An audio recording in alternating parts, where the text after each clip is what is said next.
Hi friends. நம்ம கிராமங்களில் ஒரு பழக்கம் உண்டுங்க. அது என்ன அப்படின்னா, ஒரு பால்காரன் தெருவுக்குள்ளே வருவான். டெய்லி சில வீடுகளுக்கு பால் ஊற்றுவான். ஒரு 50 லிட்டர் பால் அந்த தெருவுக்குள்ளே ஊற்றிட்டான்னு வச்சுக்கோங்களேன். அப்போது அவன் என்ன செய்வானா, இன்னொரு பால்காரர்கிட்ட கைமாற்றி விடுவான். எப்படின்னா, என்கிட்ட 50 லிட்டர் ஊற்றுற அளவுக்கு ஒரு ஏரியா இருக்குது, நீ எனக்கு இத்தனை ஆயிரம் கொடுத்தா நான் உனக்கு அந்த ஏரியாவை விட்டு தர்றேன் அப்படின்னு சொல்லுவான். அப்போது இன்னொரு புது பால்காரன் வருவான்.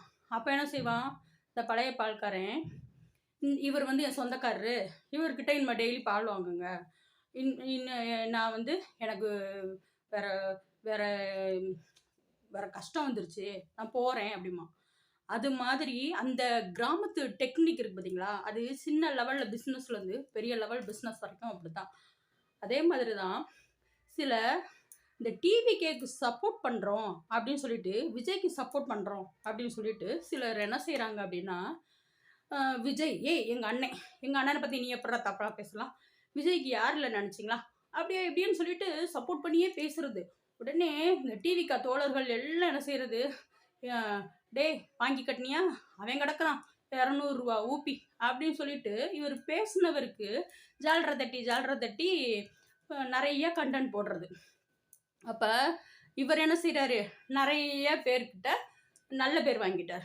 இப்போது இவர் என்ன செய்கிறாரு, சப்போர்ட் பண்ணவர் ஏன் பேச்ச இத்தனை லட்சம் பேர் கேட்குறாங்க, இந்த லட்சம் பேர் கேட்குறவங்கள இவர் ரொம்ப நல்லவர்ரா, விஜயை பற்றி ரொம்ப நான் புகழ்ந்து வச்சிருக்காரு அப்படின்னு கேட்குறாங்க.